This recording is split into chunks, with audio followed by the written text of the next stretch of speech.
Tool start करें। Okay. So last week हमने batch macro cover कर लिया था। एक बारी just to quickly revise on that. So Alteryx में आपके तीन टाइप के मैक्रोस होते हैं: स्टैंडर्ड,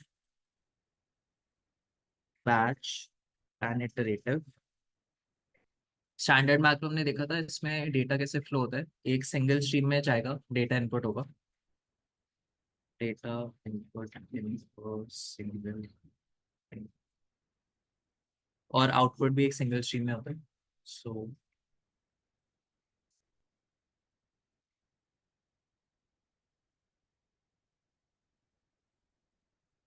बैच मैक्रो के केस में आपका डेटा पहले अलग अलग बैचेस में स्प्लिट होता है based on some feed. So data is split into batches based on feed.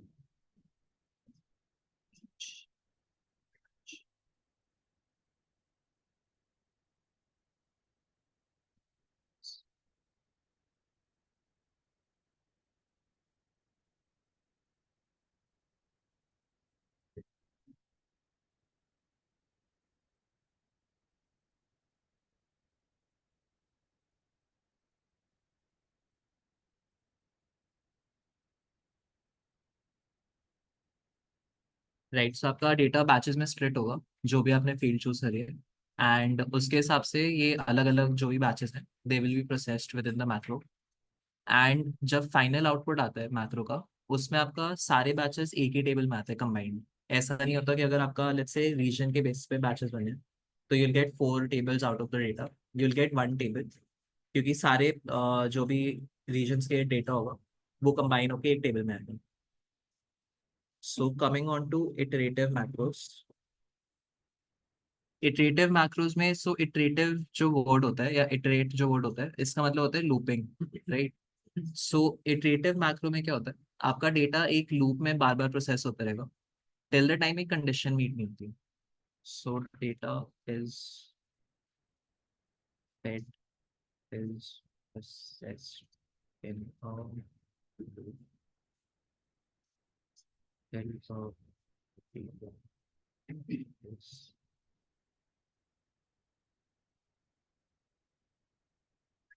practice।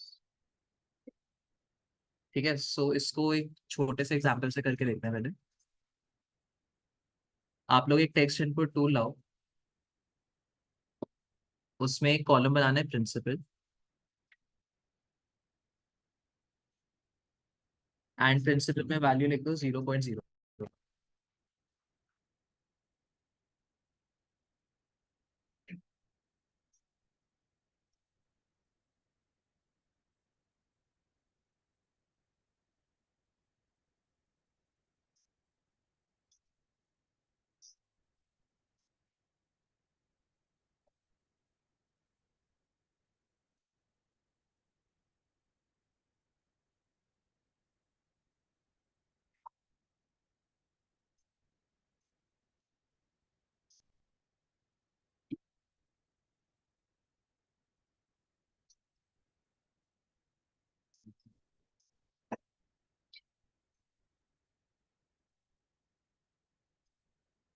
Done. Okay, इसी टेक्स्ट इनपुट टूल को एक कॉपी करके एक नए वर्कफ्लो में डाल दो।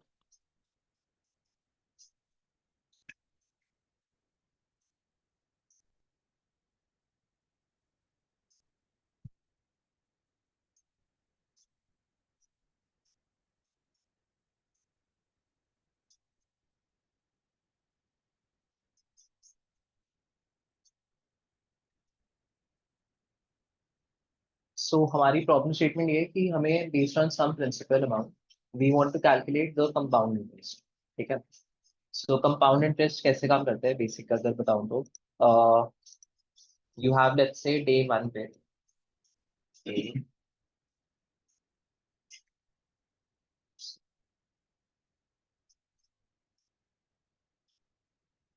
डे वन पे अगर मैं डालता हूँ लेट्स से 0.01 रुपीज या पैसे, ठीक है, वन पैसे, इसको मैंने अगर डबल करा, सो मेरा रेट हो गया 2।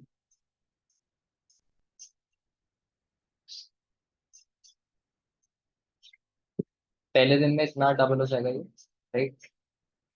डे 2 पे यहाँ पे जो मेरा रिटर्न आ रहा है that will be my principal, ये री इन्वेस्ट हो जाएगा और इसमें बस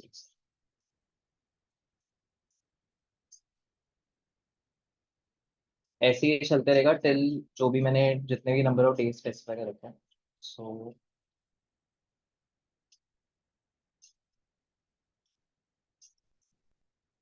समथिंग लाइक दिस। तो पहले दिन जो मेरा एक वैल्यू आई बाहर से, वो एक रेट के हिसाब से डबल हुई या जितनी भी मल्टीप्लाई हुई। एंड देन अगले दिन जो मेरा पहले दिन का रिटर्न था that is now my principal. फिर प्रिंसिपल पे रेट लगेगा तो मेरा डे 2 का रिटर्न आ जाएगा। देन डे 2 का जो रिटर्न है वो मेरे डे 3 का प्रिंसिपल बन जाता है। एंड डे 3 का जो प्रिंसिपल है उस पर अगेन रेट लगा तो I get a new return. ठीक है, सो ये कैलकुलेशन करने के लिए यूजिंग ऑल्ट्रिक्स हम इसमें कंपाउंड इंटरेस्ट का एक मैक्रो बना सकते हैं। सो हमारी ये वैल्यू है, इसको जो टेक्स्ट इनपुट टूल है इसको मैक्रो इनपुट टूल में कन्वर्ट कर लो।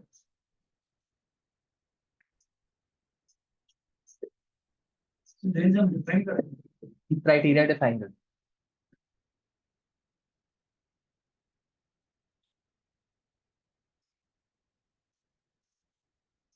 ठीक है, हमारा रेट अभी के लिए है 2, सो हमें डबल करना है, हर दिन हमारा अमाउंट डबल होता है। सो एक फॉर्मूला टूल कनेक्ट कर लो अपने मैक्रो इनपुट टूल से।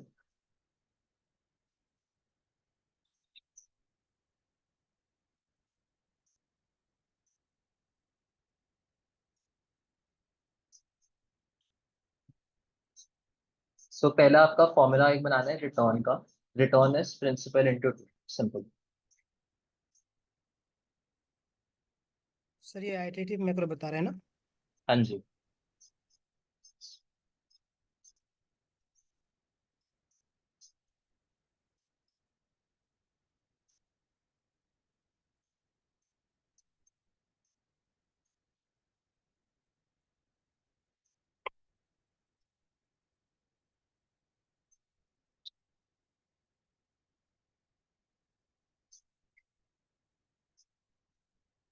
ठीक है, डन।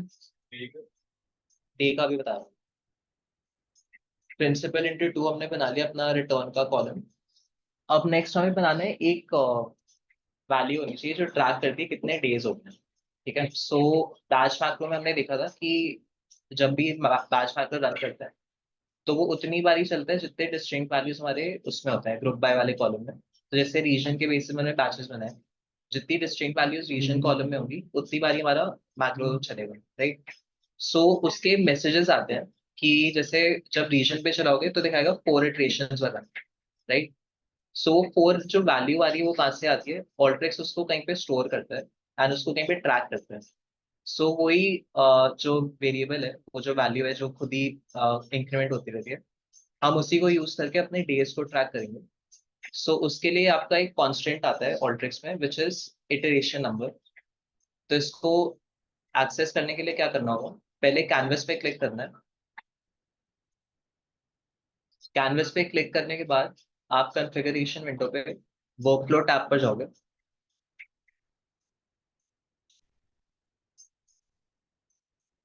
फिर you need to choose macro in type.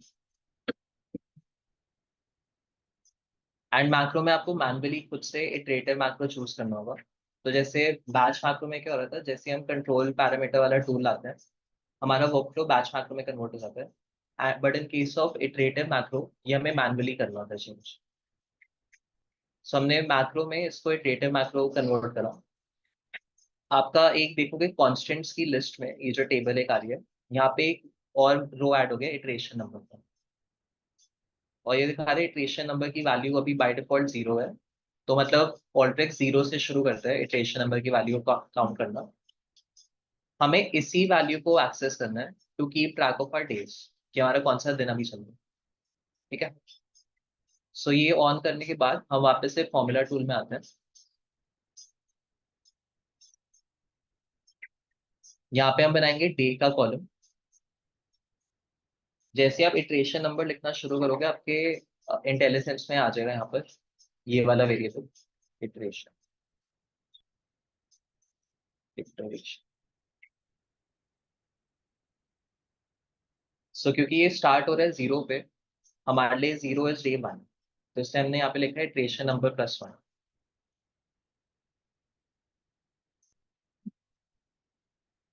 Make sure आप दोनों कॉलम्स का डेटा टाइप अप्रोप्रिएटली डाल दो। सो रिटर्न का ऑनेस्टली डबल, क्योंकि यहाँ पे फ्लोट वैल्यू आएगी, मतलब डेसिमल वैल्यू आएगी। एंड इटरेशन नंबर कोई भी इंट डेटा टाइप हो सकता है, क्योंकि ये होल नंबर रहेगा हमेशा।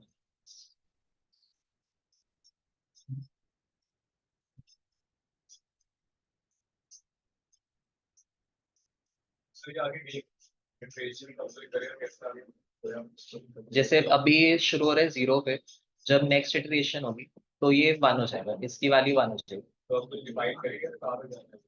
ये हाँ, हम लोग डिफाइन करेंगे। ठीक है, यहाँ तक हो गया फॉर्मूला टूल। नेक्स्ट आपको एक फिल्टर टूल लाना है।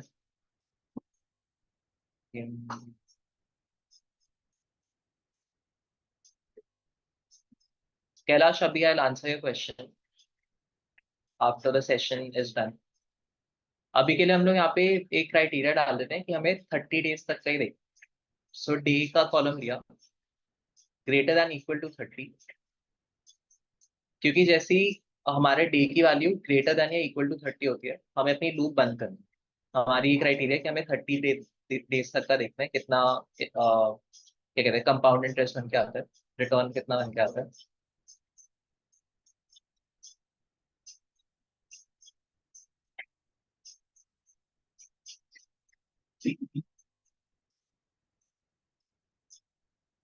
सर 30 लिखते ही लूप बंद हो जाएगी यहाँ पे फिल्टर में 30 डालने से? हाँ जी। आ, मतलब ये चीज समझ नहीं आई, मतलब ट्रू में चले जाएंगे ना 30 तक, तो अगर हम फिल्टर मार रहे हैं फॉल्स में तो बाकी तो होंगे जो भी चलते रहेंगे कंटिन्यू। हाँ, तो ट्रू में जैसी हमारी ये वाली क्राइटेरिया मीट होती है, हमें अपना आउटपुट देखना है। Okay okay. और फॉल्स में क्या ये कंटिन्यू चलती जा रही है, ये इन्फिनिट लूप बन चुकी है? हाँ, ओके। ठीक है। नेक्स्ट क्या करना है हमें कि हमारा जो फॉल्स वाला एंकर है उस पर एक सेलेक्ट टू लगाएंगे। सो बेसिकली क्या है, जो हमारा ट्रू वाला एंकर है, ट्रू वाला एंकर हमें आउटपुट देगा जो हमारा फाइनल आउटपुट है जो हमें चाहिए। और जो फॉल्स वाला आउटपुट है इस वाले मैक्रो में, वो हमें दे रहे हैं वो टेबल या वो डेटा जो हमें वापस अपने मैक्रो में फीड इन करना है। तो बेसिकली ये वाला जो पार्ट था हमारा, पहले मैंने 0.01 डाला या अपना प्रिंसिपल डाला, उसको हमने कम इंटरेस्ट से मल्टीप्लाई करा। देन मुझको ये वाली जो वैल्यू है ये वापस से फीड इन करनी है यहाँ पे इस वाले पॉइंट। राइट, यही हो रहा है कि हम डे 2 पे जो पहले दिन का रिटर्न है उसको मल्टीप्लाई कर रहे हैं, देन डे सॉरी प्रिंसिपल को रिप्लेस कर रहे हैं। हाँ, प्रिंसिपल को रिप्लेस कर रहे हैं। देन सिमिलरली डे 3 में, यानी कि जो हमारी थर्ड इटरेशन चलेगी, तो जो ये वाला आउटपुट आ रहा है मुझको वो यहाँ पे फीड इन करेगी। तो अब इसका स्ट्रक्चर कैसा है, हमारा फॉर्मूला टूल कॉन्फ़िगर्ड है। राइट, इसमें एक कॉलम आ रहा है प्रिंसिपल, एक कॉलम आ रहा है हमारा डे का। ठीक है, तो जब आप इसको रन करोगे आपके सेलेक्ट टूल में भी सेम चीजें आएंगी। एक से इसको रन ही कर देते हैं खाली। तो मेरे सेलेक्ट टूल में या फिल्टर के बाद फॉल्स वाले एंकर पे, क्योंकि अभी डे यहाँ पे हमेशा लेस देन 30 रहेगा, राइट, तो फॉल्स एंकर पे मुझे आ रहा है प्रिंसिपल, रिटर्न और डे का कॉलम। राइट, अब जो रिटर्न वाला कॉलम है वो बन जाएगा मेरा प्रिंसिपल वाला कॉलम, क्योंकि मुझे ये वाली वैल्यू फीड इन करनी है यहाँ पे एज प्रिंसिपल। प्रिंसिपल का कोई काम रहा नहीं, राइट। और डे जो है वो हमारा डायनामिकली यहाँ पे बन रहा है। तो हम क्या करते हैं, सेलेक्ट टूल में प्रिंसिपल और डे को डीसेलेक्ट कर देंगे और रिटर्न वाले कॉलम को रीनेम कर देते हैं प्रिंसिपल। तो रीनेम क्यों कर रहे हैं, क्योंकि फॉर्मूला टूल में हमारा जो कॉलम नेम है वो है प्रिंसिपल। तो जब ये वापस से टेबल फीड इन होगा हमारे मैक्रो में, आप इन द सेकेंड इटरेशन या सेकेंड इटरेशन ऑनवर्ड्स, यहाँ पे वो हमेशा एक्सपेक्ट करेगा फॉर्मूला टूल में कि यार एक प्रिंसिपल का कॉलम आना चाहिए। तो इस टाइम हमने क्या करा है कि रिटर्न वाली वैल्यू जो हमें नेक्स्ट डे के प्रिंसिपल बताना है उसको हमने प्रिंसिपल रीनेम कर दिया। डे को डीसेलेक्ट करें क्योंकि डे हमारा डायनामिकली बन रहा है। और हमारा जो ओरिजिनल स्कीमा है, जो ओरिजिनल इनपुट आ रहा है वो आ रहा है सिर्फ एक ही कॉलम की वैल्यू आ रही है। तो आप देखोगे ओरिजिनल कॉलम भी एक ही आ रहा है और जो हम दोबारा फीड कर रहे हैं वो भी एक ही कॉलम है। अगर 2 डालेंगे तो फिर इसमें एरर आ जाएगा कि schema is not matching. As far as ये ट्रू वाला एंकर इज कंसर्न, इसको अभी के लिए ऐसे ही छोड़ देते हैं, इसको बाद में भी फिक्स अब थोड़ा सा। पर मेन हमें ये करना है कि ट्रू एंकर से एक मैक्रो आउटपुट लगाया और एक हमारे फॉल्स एंकर से सेलेक्ट टूल के बाद फिर एक मैक्रो आउटपुट। ठीक है, सो मैक्रो आउटपुट कनेक्ट कर लो।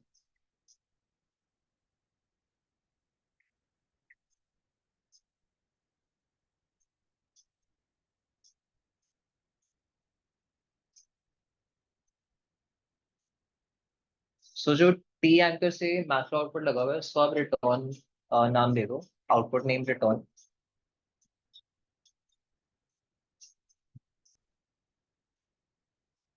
और जो सेलेक्ट टूल से हमने लगाया हुआ है मैक्रो आउटपुट, उसका नाम आप दे दो लूप।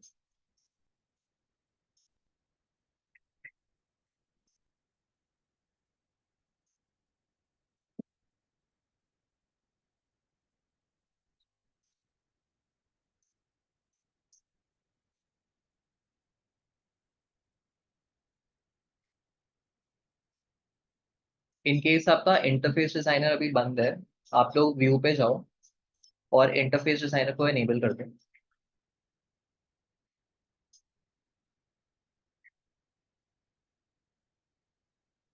अब हमें बताना है इस मैक्रो को या ऑल्टेक्स को ये कम्युनिकेट करना है कि इस वाले मैक्रो में जो ये वाला हमारा आउटपुट है, this is our final output, जो सारी जब लूप चल जाएंगी और जब क्राइटेरिया मीट हो जाती है, हमें यहाँ पे जो आ रहा है आउटपुट वो देना है, right after the criteria has been met. जब तक क्राइटेरिया मीट नहीं हो रही तो जो इसका आउटपुट है, यानी कि जो यहाँ पे डेटा आ रहा है, वो हमें वापस फीड इन करना है अपने मैप। ठीक है, और ये हमारा ओरिजिनल इनपुट है जो हमें बाहर से मिलता है, जो हमारा मेन वर्कफ्लो है वहां से मिलता है। सो ये बताने के लिए हम इंटरफेस डिजाइनर में जाएंगे, वहां पे we'll go on to properties, view में जाके इंटरफेस डिजाइन, पीछे कहीं पे हाइडो रखा होगा।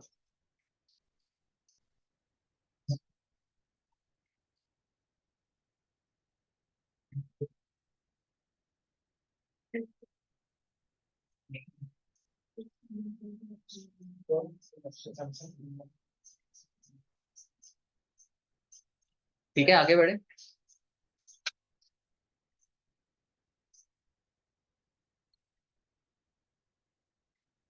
सो इधर पे हमें बताना है पहले तो हमारा इटरेशन इनपुट क्या होगा, कि हर इटरेशन में हमारा इनपुट क्या क्या आ रहा है, दैट इज दिस फर्स्ट वाला मैक्रो इनपुट ओनली। तो इसका बाय डिफॉल्ट नाम अभी आ रहा है इनपुट वन। सो हम इटरेशन इनपुट के ड्रॉप डाउन में इनपुट वन सेलेक्ट कर लेंगे।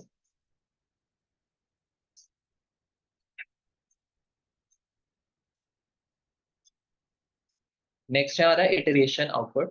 Iteration output is that data जो हम वापस से लूप इन करेंगे। मतलब एक बार ये प्रोसेस हो गया तो जो इस वाले पॉइंट पे डेटा आ रहा है, राइट, जब तक हमारी क्राइटेरिया मीट नहीं हो रही, वो वाला डेटा हम वापस अपने मैथड में फीड करें। तो इसके ड्रॉप डाउन पे क्लिक करके हमारा जो लूप वाला टूल है मैक्रो आउटपुट, हम वो चूज करेंगे।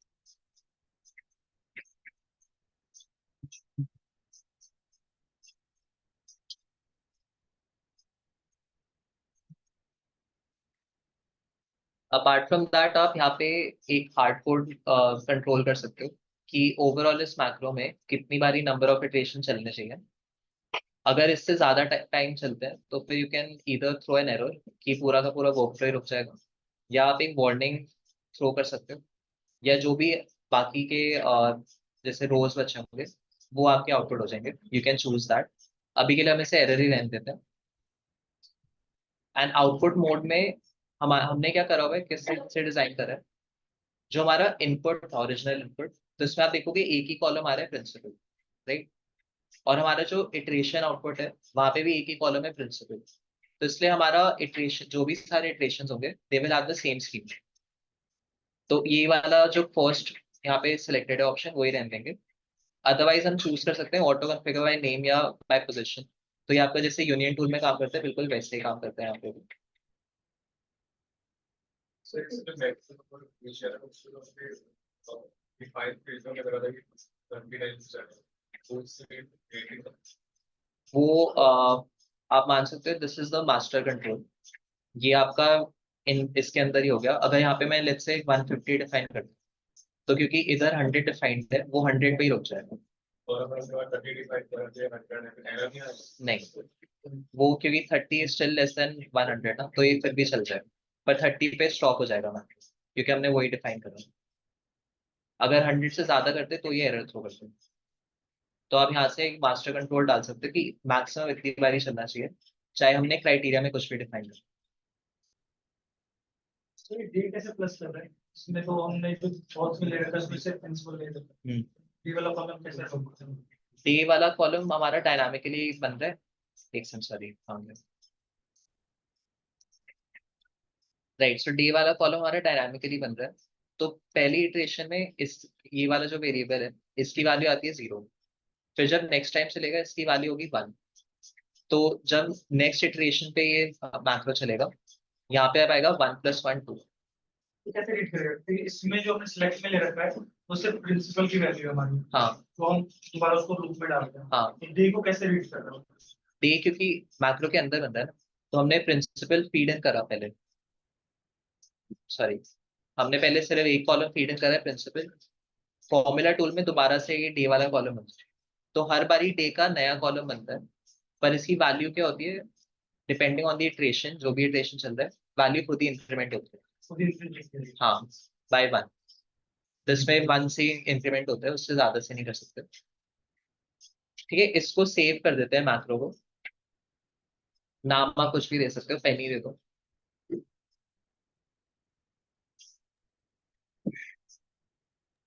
सर जो ये होल सेंकर का जो लास्ट में आउटपुट आ रहा है, ये इनपुट से जो रिप्लेस हो रहा है, ये जो हमने अभी किया था इंटरफेस डिजाइनर, उसमें हमने डिफाइन किया है कि कैसे ये आउटपुट इनपुट में जाएगा। हाँ जी। ओके।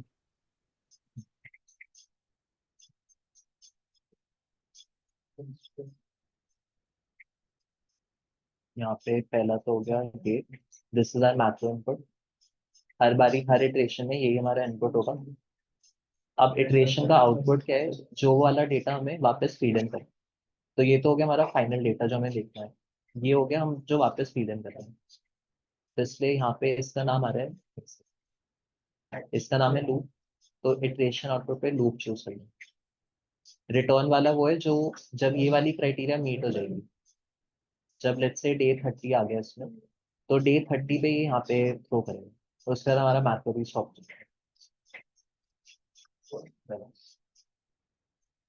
ठीक है, इसे सेव करके वापस से अपने मेन वर्कफ्लो पे जाते हैं। और मेन वर्कफ्लो में ये पेनी वाला जो मैक्रो बनाया है, इसे इंसर्ट कर लेंगे।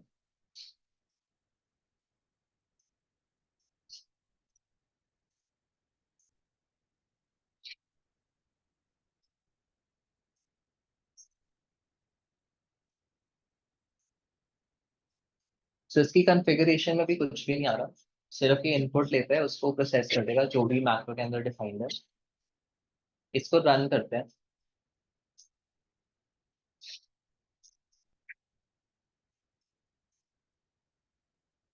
तो इसके पहले तो मैसेजेस पे आते हैं हम लोग। सो आप रन करने के बाद रिजल्ट विंडो पे आओ।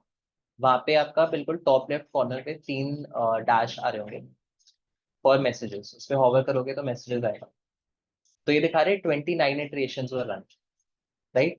सबका ये आ रहा है 29 इटरेशंस का मतलब है कि ये वाला जो टूल है या ये जो डेटा है, वो 29 टाइम्स चला।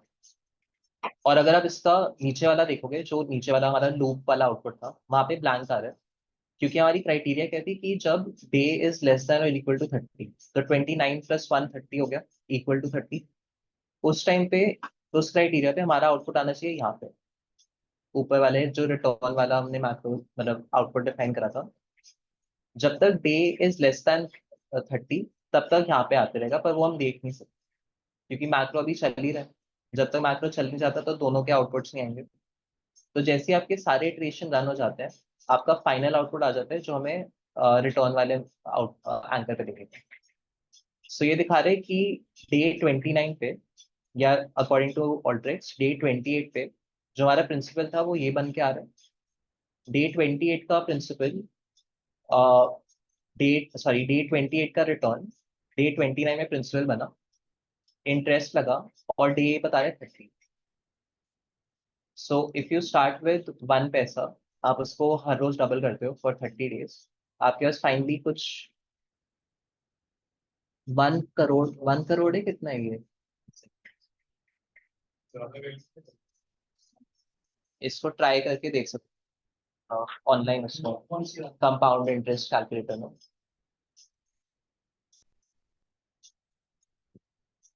राइट, हाँ 1 करोड़ ही आ रहे हैं। So if you start with 1 पैसा, आप उसको हर रोज डबल करते हो, तो आपके पास 1 करोड़ आ जाएंगे at the end of 30 days.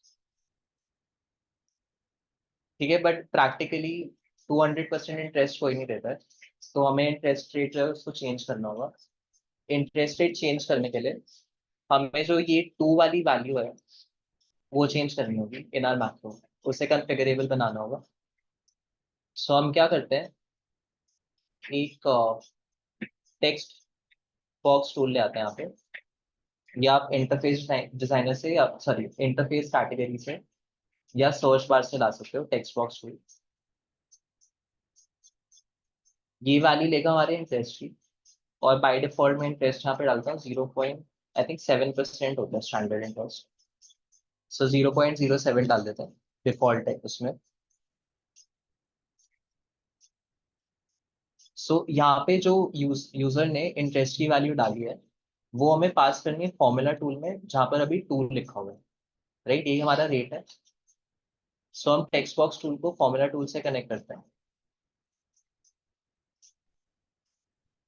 Now we look for कि 2 वाली जो वैल्यू में रिप्लेस करनी है कहाँ पे आती है। तो मैं 2 ढूंढूंगा कहाँ पे आ रहा है, एंड अगेन हमें क्या रिप्लेस करना है, सिर्फ 2, बाकी सारा हमें एज इट इज रखना है। तो रिप्लेस स्पेसिफिक स्ट्रिंग में जाएंगे, और 2 के अलावा बाकी सब हटा देंगे।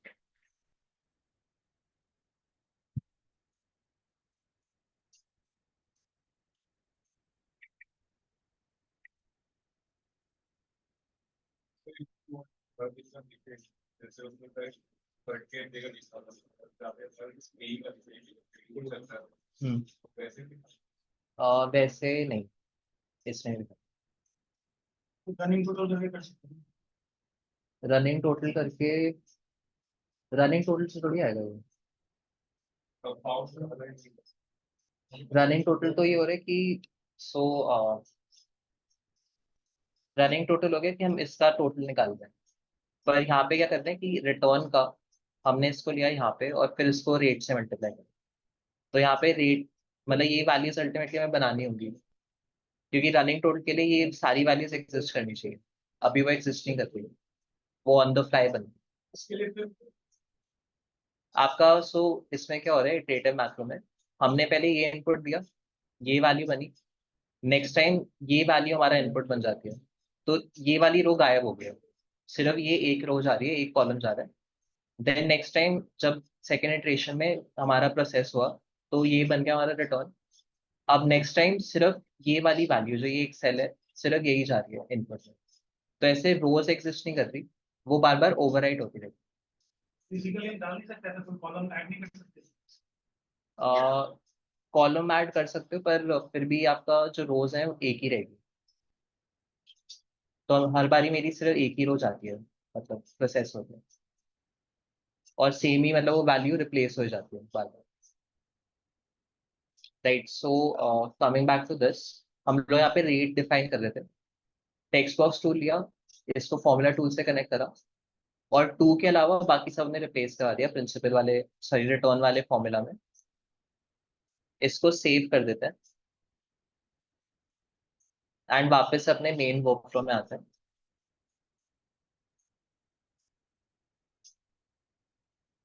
सो अब थोड़ा रियलिस्टिक रियलिस्टिक अगर हम देते हैं इंटरेस्ट रेट 7% आई थिंक एक स्टैंडर्ड होता है।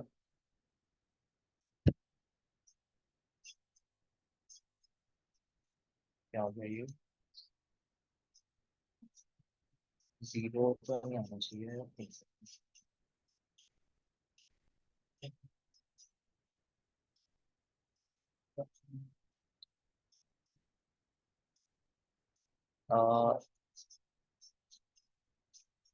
रन करके देखो एक बारी चल रहा है या नहीं चल रहा। जीरो आ रहा है। जीरो तो नहीं आना चाहिए।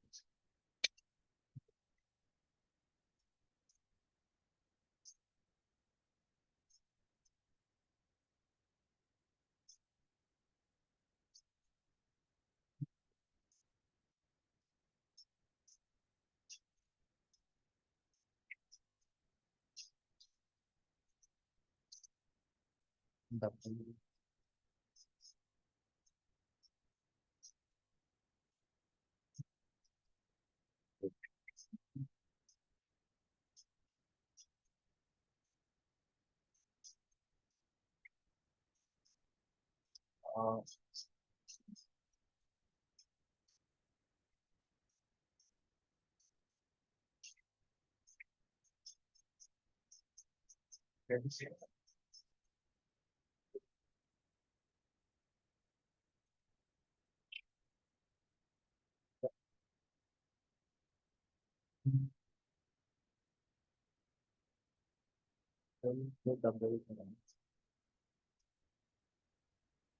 एक बार ये फोर ट्राई कर लेते हैं, नंबर अप डाउन वाला, न्यूमेरिक अप डाउन, उससे शायद काम हो।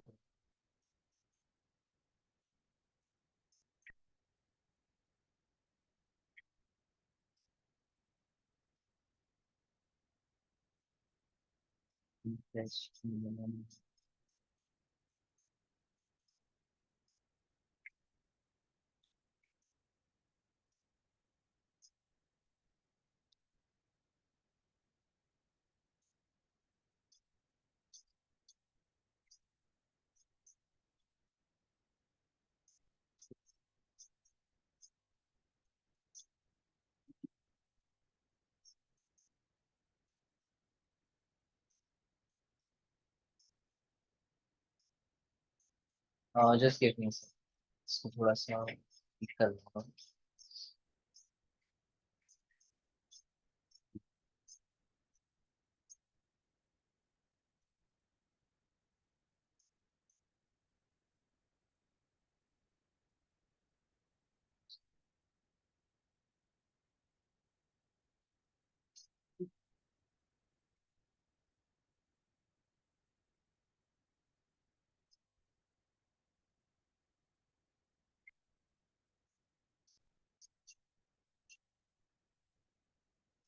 देखिए सभी ये बग वो कर रहा है।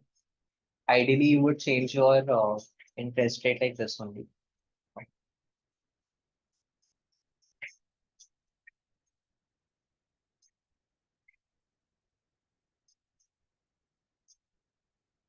एक बार डे का कंट्रोल डाल के देखते हैं। सो टेक्स्ट बॉक्स ये हटा दो आप लोग जो इंटरेस्ट रेट वाला लगाया था। उसकी जगह let's control the number of days. So text box को now we'll connect to filter to.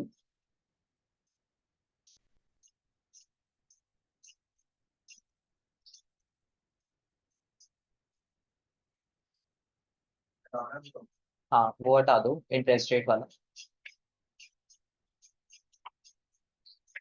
So now we are changing the number of days. So day वाला हमारा फिल्टर में आ रहा है, हमें चेंज करनी है 30 वाली वैल्यू।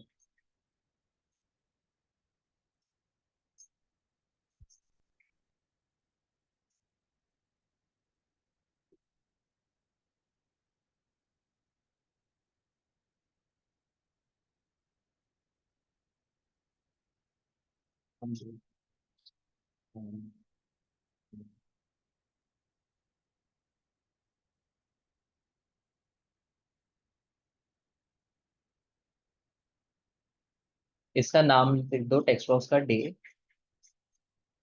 या पीरियड डाल दो,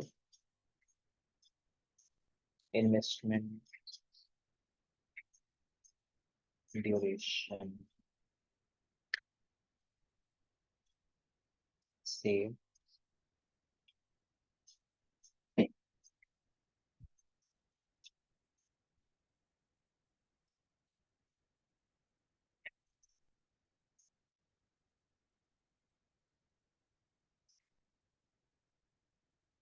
ठीक है, वापस अपने मेन वर्कफ्लो पे आता है।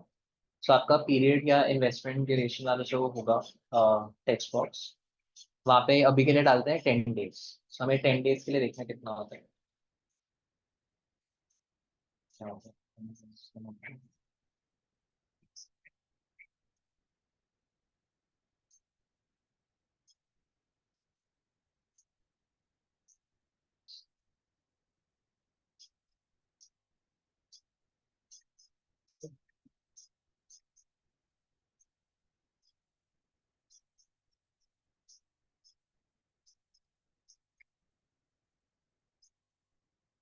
ठीक है, सो डे का रन करके देखो चेंज आ रहे हैं या नहीं आ रहा। हो गया एक बार, I need to check just run कर। 0.0 से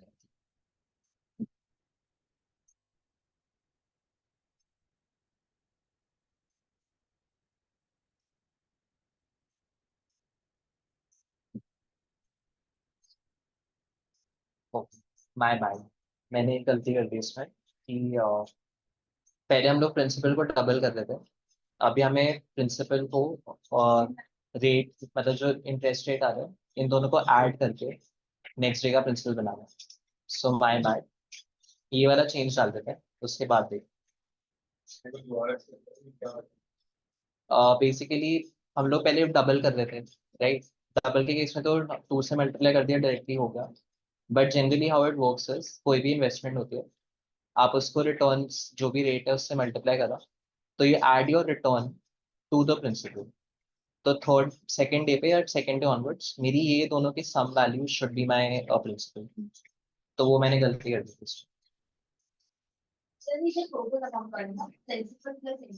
यस, पहले हम लोग बस डबल कर रहे थे, बहुत ही स्ट्रेट फॉरवर्ड केस था। अभी हमने क्योंकि वैल्यू चेंज कर दी, we are making it more realistic, तो इसलिए यहाँ पे इसको कर देते हैं 1+2। हम क्योंकि अपना इंटरेस्ट रेट परसेंटेज फॉर्म में देंगे 0.37 या सो ऑन, तो इसलिए 1 प्लस जो भी 2 को रिप्लेस करेगा, that will be our return value. और अब ले आओ एक बार ये एक नया टेक्स्ट बॉक्स जहाँ पे हम लोग इंटरेस्ट रेट डिफाइन करें।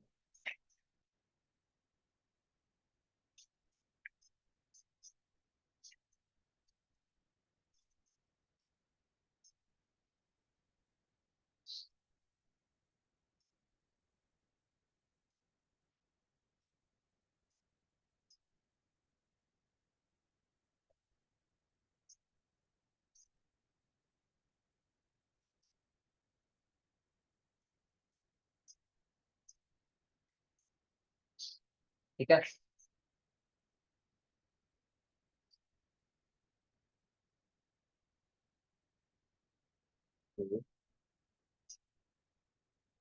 सो अपना इंटरेस्ट रेट हम डिफाइन करते हैं in the form of percentage decimal number में।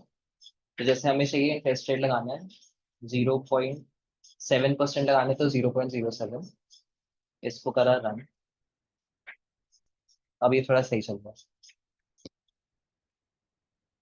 तो इफ यू स्टार्ट विद 1 पैसा, उसको आप 10 दिन के लिए इन्वेस्ट करते हो एट अ रेट ऑफ 7%, तो 10th डे पर आके उसको कितने आएंगे रिटर्न, विच इज कितना, नॉट इवन 1 रुपी।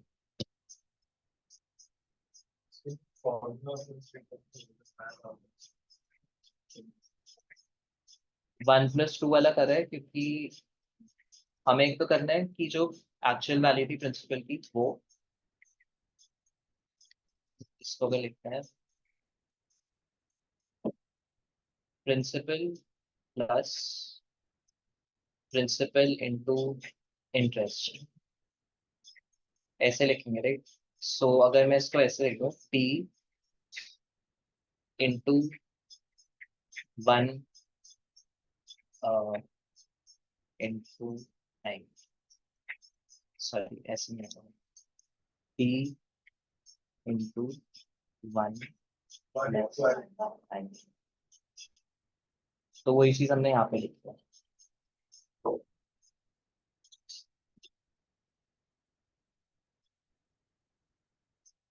ये हमारा वेरिएबल है, जो भी हमने इनपुट करा है उससे हो जाएगा। तो जैसे अगर मुझको 7% देखना है ऑन दिस, तो मैं सिंपली ये करूंगा राइट,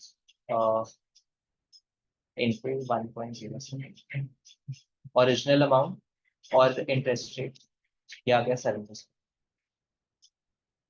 या थोड़ा और अगर करें, this into 1, this into 7, this to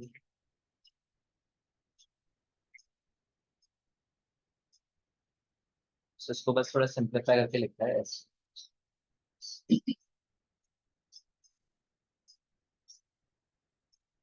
तो इसमें आप नोटिस करोगे क्या हो रहा है, हमारी एक ही रो जो डेटा की है बार बार फीड इन हो रही है, और जो प्रिंसिपल का ओरिजिनल वैल्यू थी वो ओवरराइट हो रही है with the return value, right, क्योंकि हमने इसको ऐसे डिफाइन कर रखा है। स्कीमा हर बार ही सेम आ रहा है कि हमेशा एक ही कॉलम इनपुट होगा हर इटरेशन में, बस की वैल्यू चेंज हो जाए। तो नंबर ऑफ रोज सेम रहती है और कॉलम भी सेम रह रहा है, बस इसके अंदर की वैल्यू है वो चेंज होती है, और ये वैल्यू पे हमारा फिर ऑपरेशन अप्लाई होता है। जो भी हमने प्रोसेस डिफाइन कर रखा है वो अब इस नई वाली वैल्यू पे रन है। So that's how iterative macros work in Alteryx। अब इसका थोड़ा बेटर यूज केस करते हैं। यहाँ पे कंडीशन में हम पूरा क्लास ले रहे हैं पेपर लगा के, तो वो कंडीशन में हमारे पास 30 डेज तक का रिजल्ट आ रहा है सर। 30th डे पे जाएगा वो, या जैसे 10th डे पे। तो बेसिकली आप ऐसे मान लो, अगर मैं जैसे यहाँ पे लिखा है 30, तो ये क्या करेगा कि पहले इटरेशन चली इस पे, राइट।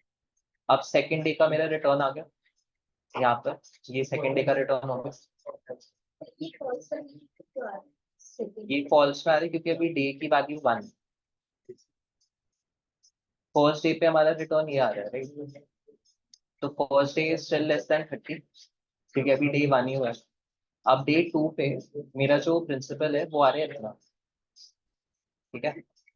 अब मेरा हो गया डे 3 के लिए, मतलब यहाँ पे 1 क्या कहते हैं 1 + 1 हुआ 2, राइट, क्योंकि ये वाली जो वैल्यू है ये खुद ही अपडेट होती रहती है। तो सेकेंड इटरेशन में दिस इज 1, 1 + 1 2। अभी भी मेरा जो डे है वो लेस देन 30 आ रहा है, तो इसलिए यहाँ पर आ गया मेरा, सॉरी हम क्योंकि क्राइटेरिया हमने लिखे ग्रेटर देन इक्वल टू, पर लेस देन 30 मैं बता रहा हूँ कि हमारे केस में जब तक ये लेस देन 30 है तब तक इधर आएगा।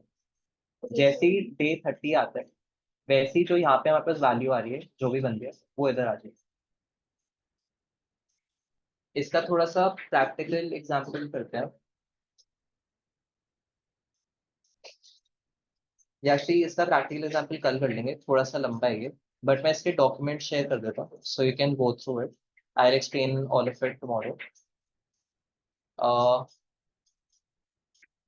हाँ बस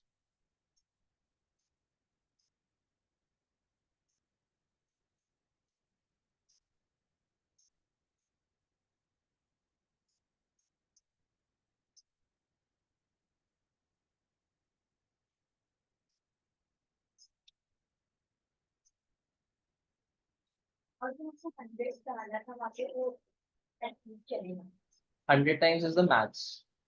हाँ मतलब कंडीशन में लाइक अगर 160 डाल, हाँ अगर हम 160 डालते तो एरर आ जाता, डे पे अगर 160 डालते तो, क्योंकि हमने इटरेशन कहाँ तक करी है 100 तक, मतलब हमारे के बाद ही चलता है अगर हम वहाँ पे 160 डालते तो फर्स्ट बार ही जल्दी होता। नहीं चल जाता, फर्स्ट बार ही चल जाता, पर जैसे ही 160 से ज्यादा इटरेशन हो जाती वो एरर थ्रो कर देता। अच्छा यहाँ पे अगर हम 30 डालें तो वहाँ पे अगर हम 160 डालें। हाँ एक सेकंड बस ये, बोले sir. Just a second summer, iterative method.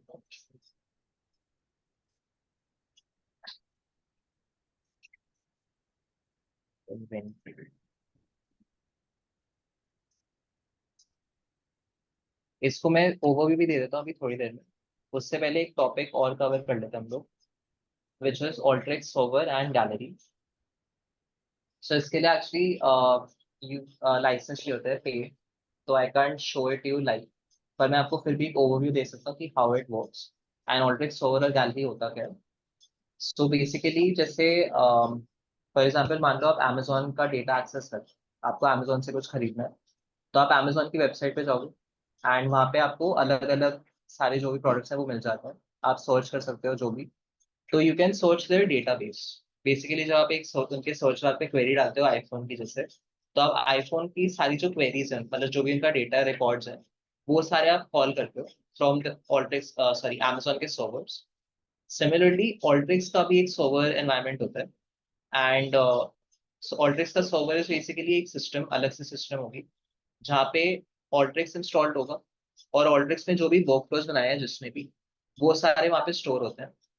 अब ये एक जगह स्टोर्ड है, मतलब एक सिस्टम पे स्टोर्ड है, पर इनको ऑल्ट्रिक्स सर्वर का पूरा पर्पस क्या है कि किसी ने भी कोई भी वर्कफ्लो बनाया हो, उसको एक सेंट्रल लोकेशन पे स्टोर करें, तो कोई भी उसे यूज कर सकता है विद द क्रेडेंशियल्स।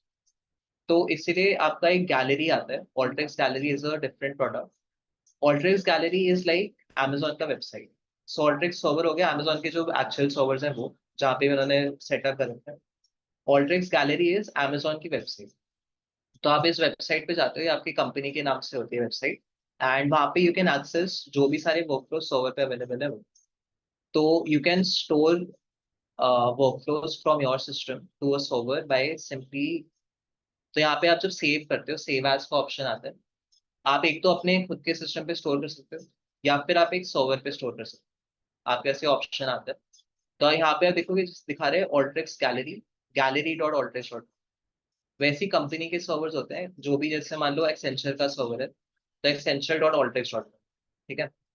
यहाँ पे जो भी वर्कफ्लोज अवेलेबल होंगे वो ऑल्ट्रिक्स गैलरी के थ्रू हम एक्सेस कर सकते हैं, ठीक है। सो इसका इंटरफेस कुछ ऐसा दिखता है, ये बार दिखा देता हूँ।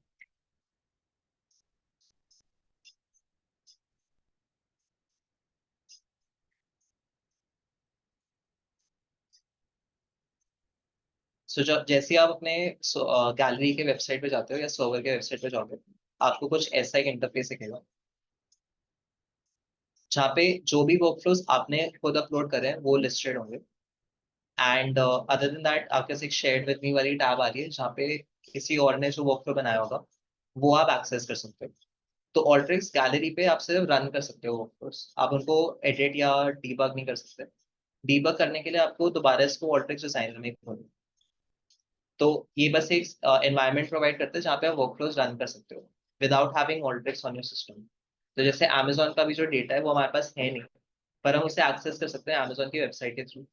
सिमिलरली अगर मेरे सिस्टम पे ऑल्ट्रिक्स नहीं है, मैं ऑल्ट्रिक्स का वर्कफ्लो रन कर सकता हूँ इन दी ऑल्ट्रिक्स ऐप, पर मैं उनको डाउनलोड करके एडिट नहीं कर सकता without having Alteryx on my system. तो मेरे सिस्टम में ऑल्ट्रिक्स डिजाइनर होना चाहिए ताकि मैं अपने वर्कफ्लो को एडिट कर पाऊँ, पर मैं उनको रन कर सकता हूँ विद इन ऑल्ट्रिक्स ऐप। डेटा से कनेक्ट होता है। हाँ, इसमें सारा कुछ कनेक्शन बना होता है। आप इनफैक्ट अपना डेटा अपलोड भी कर सकते हैं।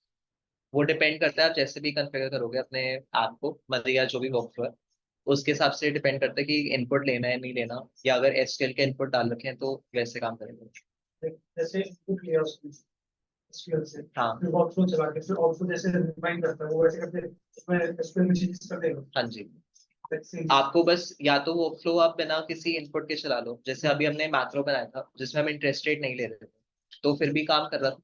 वैसे ही आप एक वर्कफ्लो ऐसा भी बना सकते हो कि हम इनपुट्स लें यूजर से, कि हमें डेटा दे, हमें हमें रीजन की कोई वैल्यू दे, उस हिसाब से फिर वो काम करेंगे।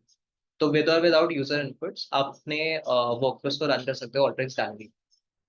तो इसका बस एडवांटेज ये होता है कि आप कहीं कहीं से भी without having Alteryx on your system आप वर्कफ्लोस को रन कर सकते हो। तो जरूरी नहीं होता कि आपके सिस्टम में होना चाहिए।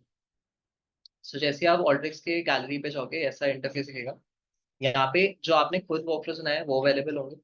शेयर्ड विद मी टैब में किसी और आपकी टीम में किसी ने बनाया होगा वर्कफ्लो, वो अवेलेबल होंगे। फिर आप जब किसी वर्कफ्लो पे क्लिक करते हो ऐसी स्क्रीन आ जाएगी। यहाँ पे आपके पास एक ऑप्शन आ रहा है रन का, और एक लिस्ट आ रही है कि पिछले जो रन थे वो कैसे हुए।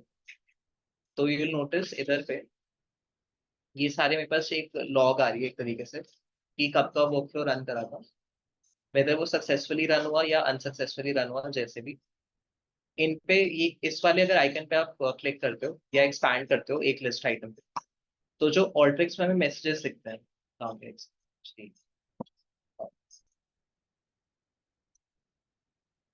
Just second.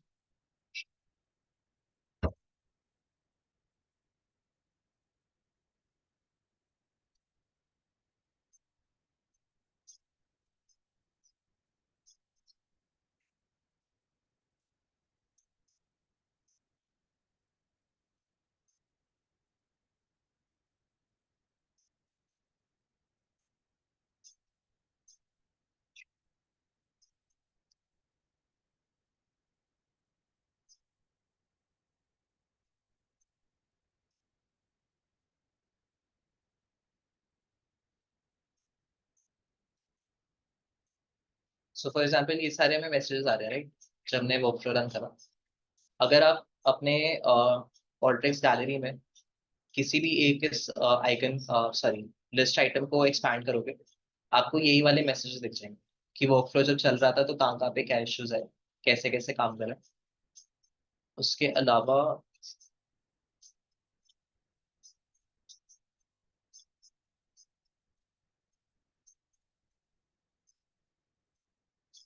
अब जैसे मैंने रन पे क्लिक करा, जब यहाँ पे जो रन बटन है, इस पे क्लिक करने के बाद मैं आ जाता हूँ अपने वर्कफ्लो के रन वाले पेज पे।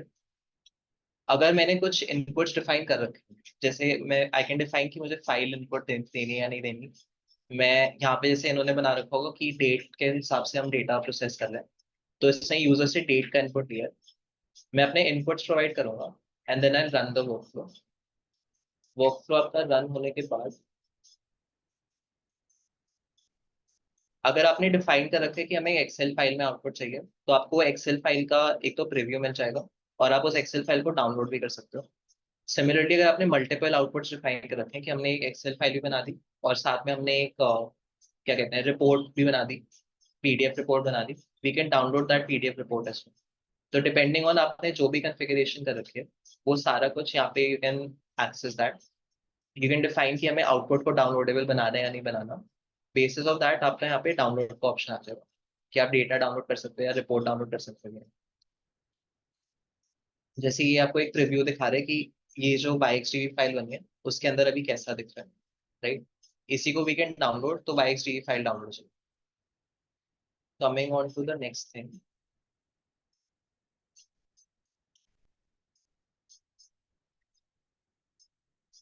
हाँ सो जैसे इस वाले लिस्ट में जब अपने वर्कफ्लो के पेज पे जाते हो तो आपके पास ये सारे रन आ जाएंगे कि क्या क्या रन हुए थे, सक्सेसफुल थे या नहीं थे। अगर आप किसी एक पे क्लिक करते हो तो आपको उसके मैसेज आ जाएंगे कि अलग अलग टूल पे क्या क्या प्रोसेस चला। सो ये यूजफुल होता है जब आपको डीबग करना हो। जैसे मान लो आप वर्कफ्लो बना दिया, वो पहले महीने सही चल रहा है, पर अगले महीने इसमें कोई एरर आ फॉर सम रीजन, तो बिना डाउनलोड करे आप देख सकते हो कि कौन से टूल में एरर आया होगा।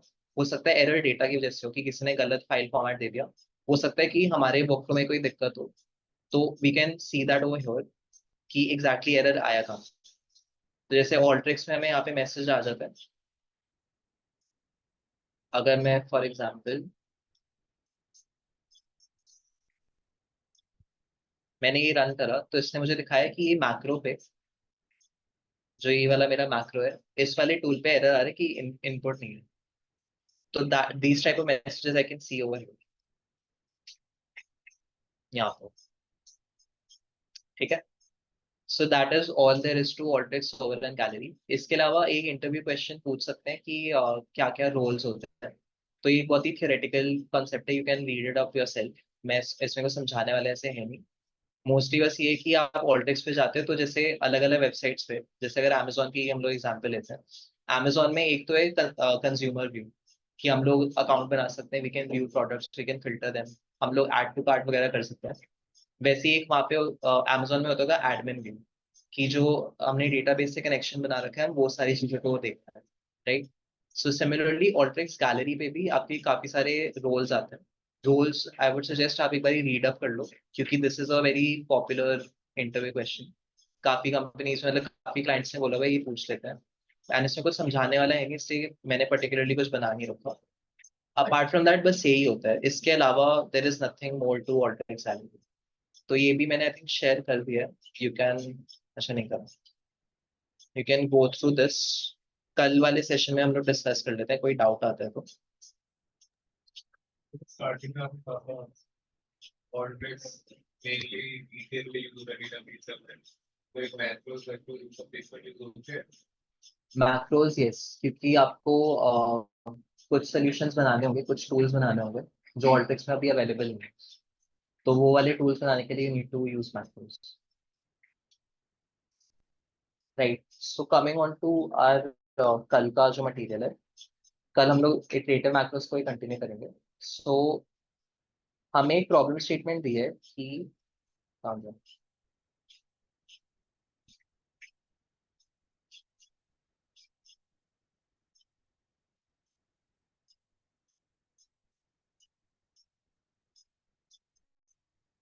Cool. So हमें बेसिकली एक इन्वेंट्री का शेड्यूल बनाना है, ये basis on the data provided to us. So data हमें जो प्रोवाइड करे वो है ये, एंड इस डेटा के बेसिस पे हमें एक इन्वेंट्री शेड्यूल बनाना है.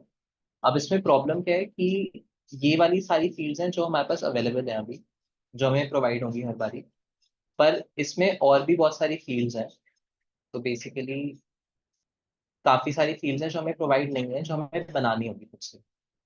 उन फील्ड्स का हमें लॉजिक बता रखा है कैसे होगी. तो ये सारी जो भी हम लिस्ट देख रहे हो, this is all the fields that we need to make. अब इनमें प्रॉब्लम क्या है कि जैसे रिसीव क्वांटिटी है, for example receive quantity is based on some other thing. तो ये मैंने एक विजुअल बनाया है यहाँ पे, आप इससे थोड़ा इजीली समझ आएगा. सो पहले हम लोग अगर आते हैं रिसीव क्वांटिटी पे, रिसीव क्वांटिटी कहाँ गया इसमें,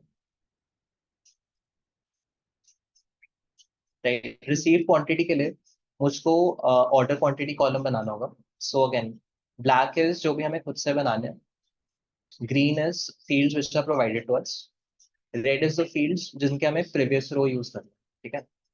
सो ऑर्डर क्वांटिटी का कॉलम है जो हमें बनाना होगा. अभी यहाँ पे आप देखोगे कैलकुलेटेड नहीं है कहीं का शेयर, राइट. ऑर्डर क्वांटिटी हमें बनाना होगा ताकि इसकी प्रीवियस रो का डेटा हम एक्सेस कर पाए, राइट. ऑर्डर क्वांटिटी बनाने के लिए मुझे ये दो कॉलम जो प्रोवाइडेड है वो यूज करना है, साथ में क्लोजिंग बैलेंस यूज करना है, और इन ट्रांजिट यूज करना है. इन ट्रांजिट हमें प्रोवाइडेड नहीं है, इन ट्रांजिट हमें बनाना होगा. इन ट्रांजिट के हमें प्रीवियस रो का डेटा यूज करना है बेसिकली. सो इन ट्रांजिट बनाने के लिए मुझे क्यूमुलेटिव ऑर्डर क्वांटिटी और क्यूमुलेटिव रिसीव क्वांटिटी बनाना होगा. क्यूमुलेटिव ऑर्डर क्वांटिटी बनाने के लिए मुझे ऑर्डर क्वांटिटी बनाना होगा. तो इसमें आप देखोगे बेसिकली एक कॉलम बाकी सारे कॉलम से बहुत ही इंटर रिलेटेड है. तो इसको बनाने के लिए हम लोग इटरेटिव मैक्रो यूज कर रहे हैं. I would suggest you go through this document कल की क्लास से पहले. कल हम इसी को डिस्कस करेंगे और इसका वर्कफ्लो भी बनाएंगे. तो पर्पस क्या है इसका कि हम लोग एक इन्वेंट्री का शेड्यूल बना रहे हैं कि हमें किस क्लाइंट को कितना प्रोडक्ट भेजना है, कितना नहीं भेजना है, सो ऑन. तो आउटपुट आपका कुछ ऐसा लगेगा, you have your data over here, ये हमें इनपुट होगा हर बारी. इसमें दो प्रोडक्ट्स का डेटा है ए और बी, पर ऐसे आपके काफी सारे प्रोडक्ट्स हो सकते हैं. इसका फाइनल आउटपुट कुछ ऐसा है.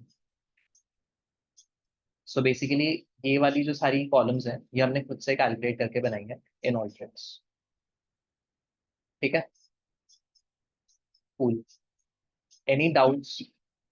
ये हम लोग कल डिस्कस करेंगे, तो ये कल के लिए छोड़ देते हैं. ओएन क्या? ये बस हमारा आउटपुट और लूप आउटपुट ये हमने खुद से बनाया. तो ये anything over here is defined by us only. तो ये फाइनल आउटपुट हो गया, ये लूप वाला आउटपुट हो गया. So, हाँ जी. जो पॉलिटिक्स गैलरी है, तो उसमें मैं मैक्रोस रखता हूँ. उसमें जो मैक्रोस जो है वो हमारे फाइल्स में सेव होता है, उसको कैसे डिफाइन करते हैं? मैक्रोज आप एज इट इज स्टोर कर भी लोगे तो कोई फायदा नहीं होगा, क्योंकि मैक्रो को आप किसी वर्कफ्लो के अंदर ही यूज कर सकते हो. यू कैन स्टोर इट कि आपके ऑल्टेक्स सर्वर पे वो स्टोर हो जाए, ताकि जैसे आपके सिस्टम में गलती से डिलीट हो गया, you can download it from the server, पर आप उसको यूज नहीं कर पाओगे. अगर हम वर्कफ्लो भी रख रहे हैं तो उसके साथ डेटा रखना ही पड़ेगा. वर्कफ्लो के साथ आपका जो मैक्रोज है उसके अंदर वो भी सेव हो जाता है. तो बेसिकली क्या होता है कि आप जब एक मैक्रो वाला वर्कफ्लो अपलोड करते हो सर्वर पे, तो एक ऐसा टाइप का फोल्डर आपका सेव जाता है. तो यहाँ पे आपका एक तो वर्कफ्लो है, साथ में जो उसके अंदर मैक्रो है वो सारा आपके सर्वर पे अवेलेबल होता है. तो आपका जब आप एक वर्कफ्लो अपलोड करते हो which has macros in it, उसमें ये पूरी फोल्डर ही अपलोड होगा ऑटोमेटिकली. तो सारा आपका जो मैक्रोस है they are available on the server for this particular workflow. पूरी फाइल वहाँ पे लगती है. हाँ. यस. इसीलिए जो डेटा भी है, जैसे मैंने एक स्टेप बताया था कि जब आप मैक्रोस बनाते हो तो मैक्रोस में make sure to delete your data from your macro input to.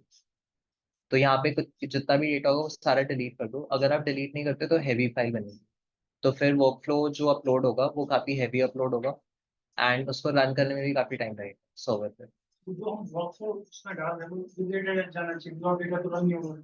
Without depend करता है, अगर आप नया डेटा डाल रहे हो, जैसे हर बारी जब आप वर्कफ्लो रन करोगे तो आपको एक नई एक्सेल फाइल डालनी है, तो आपको फाइल के साथ अपलोड करने की जरूरत नहीं है, क्योंकि आप हर बार एक नई फाइल डाल रहे जनरली हम अगर बिना डेटा के वर्कफ्लो खोलते तो एरर देता है हमारे पास, हो। उस पे वर्कफ्लो पे एरर नहीं देगा, कैसे एरर नहीं, आप अगर इनपुट दोगे फिर उसे रन करोगे तो वो चल जाएगा।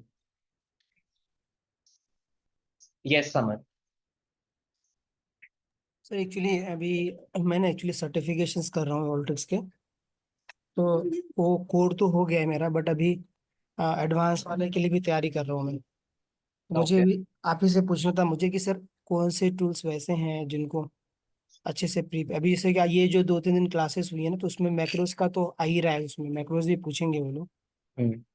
दूसरा सर मुझे ना मैंने एक इंटरव्यू दिया था लास्ट वीक में, तो अभी आपने जैसे ये चीज़ बताया ना, बेसिकली वो ये नहीं पूछते कि टूल्स के क्या फार्मूले, बेसिकली वो यही पूछते हैं कि ओवरऑल जो रूटीनेबल डिलीवरेबल्स था वो क्या था। तो उसमें ये क्वेश्चन सर काफी कॉमन आया पाइथन में भी, एक्चुअली पाइथन मैंने अच्छे से कर नहीं पाया हूँ। हम्म। मेरा सर ये क्वेश्चन है कि जैसे अभी आपने जो मैक्रोज वाला बताया, तो मैक्रोज बेसिकली इसका जो मतलब पैरेलली जो डेटा वर्कफ्लो होता है उसके साथ स्टोर होता है ऑल्ट्रिक्स सर्वर में, राइट? यस। इसको और ऐसे हम एज ए एल्ट्रिक्स फाइल कभी वो सेव नहीं कर सकते यूज करने के लिए ना। समझा नहीं, दूसरा वाला पार्ट क्या बोला? जैसे कि मैक्रोस बनाया है हमने वर्कफ्लो के थ्रू, हाँ। अब उसको हम नेक्स्ट टाइम यूज करना चाहते हैं उस मैक्रोस को, तो उसके लिए हमें मैक्रोस को मतलब सर्वर में ही सेव करना पड़ेगा, ये गैलरी में सेव नहीं होगा, राइट? यस, पर फिर भी कोई फायदा नहीं होगा, because to use the macro आपको मैक्रो की फाइल आपके जहाँ पे आप वर्कफ्लो बना रहे हो वहाँ पे चाहिए होगी। इवन अगर आपने सर्वर पे डाल दिया है एक मैक्रो, आप उसको वर्कफ्लोज में यूज नहीं कर सकते हो। ओके, तो सर ये मैक्रो वन टाइम ही यूजेबल होता है क्या? मैक्रो का पर्पस ये है कि आप एक बार ही डिफाइन करते हो एक प्रोसेस, उसको आप कहीं पे भी मल्टीपल टाइम्स यूज कर सकते हो, as long as you have that file with you. तो मैक्रो की जो अलग से फाइल बनती है वो आपके पास होनी चाहिए, ताकि आप उसको यूज कर पाओ। एंड वन टाइम यूज के लिए नहीं होता, it can be use multiple times in across multiple workflows. तो for that purpose we have to save that macros ना। यस, जहाँ पे you are designing your workflow वहाँ पे आपके पास होना चाहिए मैक्रो। ओके, और सर सो दूसरा, यस, फॉर एग्जाम्पल अगर मैं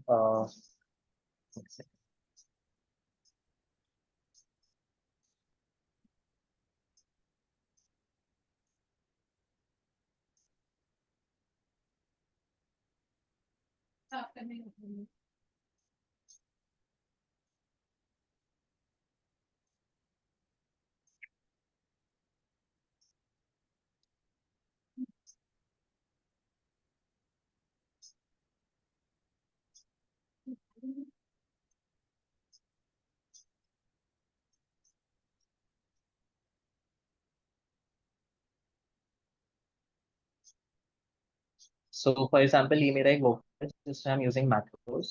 ठीक है, अभी ये चल गया क्योंकि इसका जो लोकेशन है वहाँ पे it has access to the macro. ठीक है, ओके, अब अगर मैं ये मैक्रो डिलीट कर देता हूँ तो ये मुझे मैक्रो पे एरर दे रहा है। एरर क्या आ रहा है मेरा? Can not find the macro. Okay, so जहाँ पे भी आप वर्कफ्लो को डिजाइन कर रहे हो वहाँ पे मैक्रो होना चाहिए, ताकि आप उसको यूज कर पाओ। ओके। हम्म। और और ये वर्कफ्लो जहाँ पे सेव है वहाँ पे हमारा मैक्रो भी सेव होना चाहिए ताकि हम वहाँ से मैक्रो को कॉल कर सके। यस। अच्छा, ओके सर। और दूसरा सर ये क्वेश्चन था, जैसे मुझे उन लोगों ने पूछा था इसके बारे में, जैसे कि सिंपल क्वेश्चन था कि अगर हमारे पास एक ऑर्डर डेट है और उस ऑर्डर डेट में जो टाइमिंग्स हैं उसमें टाइमिंग्स में हमें एक कॉलम चाहिए, या उसी ऑर्डर डेट के कॉलम में ना हमको 12 बजे से पहले की जो टाइमिंग है, before that we have to put AM, and between 12 to 6 we have to put PM, और 10 बजे के बाद की जो ऑर्डर डेट है वी हैव टू पुट, अच्छा यही था actually question, AM and PM। तो इसके लिए हम लोग फिल्टर टूल ही यूज करेंगे ना, सॉरी फार्मूला टूल ही यूज करेंगे ना। यस। फार्मूला टूल में जा करके वहाँ पे हमें लाइक फंक्शंस लिखने पड़ेंगे। हाँ जी। अच्छा, ये था सर। आप मतलब 2 मिनट समय है ना आपके पास? एक्चुअली मैं इंटरव्यू मुझसे पूछे गए थे, इसलिए मैं आपसे थोड़ा वो क्लैरिफिकेशन चाह रहा हूँ कि मैं सही था कि नहीं था। अच्छा हाँ, साइन।